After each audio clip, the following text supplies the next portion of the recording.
Alright, hello and welcome to a new type of video I'm doing. So, for those of you who do not know me in person, I'm actually a DM for children professionally. So I get paid to DM, which is probably the coolest job you can have, in my opinion. One of the coolest things.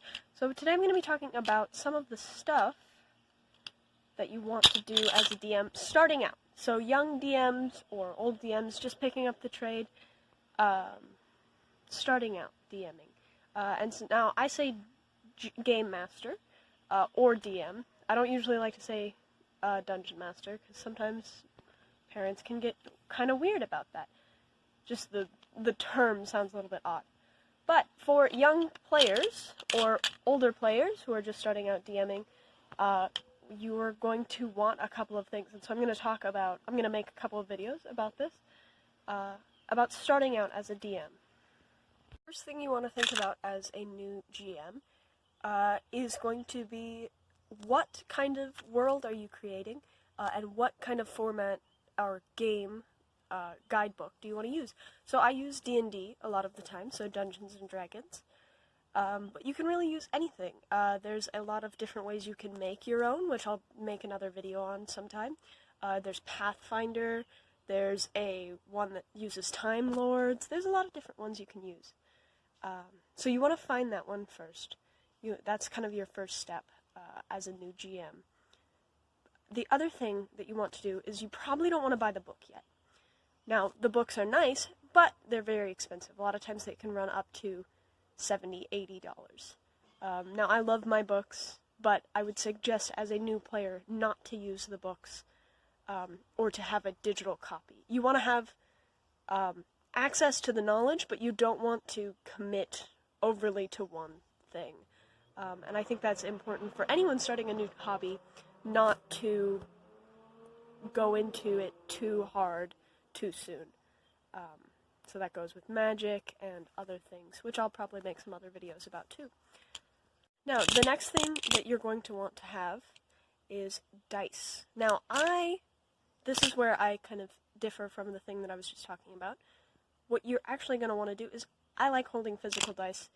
You can find dice online, but me being a kind of player that really likes to hold dice in my hands, I will want to have dice with me. And these are new ones that I just got. You can get them very expensive, or you can find them very cheap on Amazon. Now, something you want to keep in mind, if you are an online player, right now I think a lot of people will be, but if you're doing it with your family, that's a little bit different, right?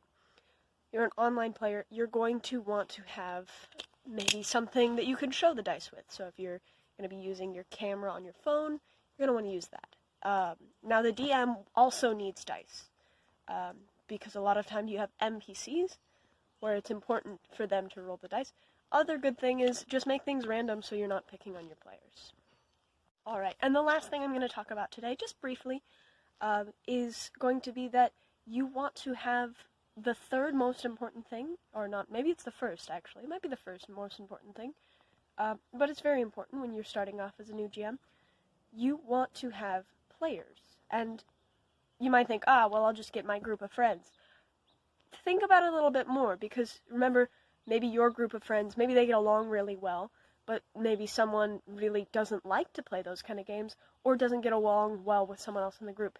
The group dynamic is as much your game as your story that you're writing yourself. Those players make your game what it is. The players control the world that you've created. Because your players are going to want to show their free will in many different ways. If you have a more chaotic friend, and you put them with a whole bunch of people who are very controlling, that will be very difficult for you as a new GM. Now, if you've played the game before, I'm sure you can think back to a time where, as a player, maybe you didn't get along with someone very well, or you just felt like their group dynamic wasn't great. And that's okay, it's not on them, it's just how the game goes sometimes.